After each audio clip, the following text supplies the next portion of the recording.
Hi Tony, I thought I'd send you a little video so you could see what I did here on the inside. This piece that we talked about that was so thin right there, I wanted to reinforce it from the back, and also it was coming apart right here. So on the back side, it's hard to do with one hand.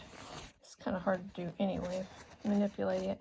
I glued a piece of tough but thin pigskin that doesn't stretch to the back part of that thin part all the way across.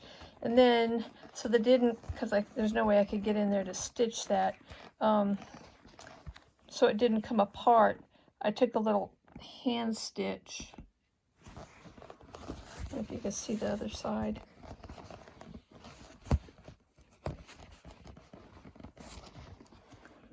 Kind of hard to do. Hang on.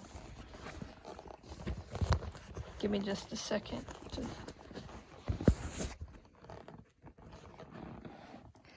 Well, it's tucked down in there so that at least that seam won't come undone and this won't tear away from the edge. Okay? Have to do this short. Okay, bye.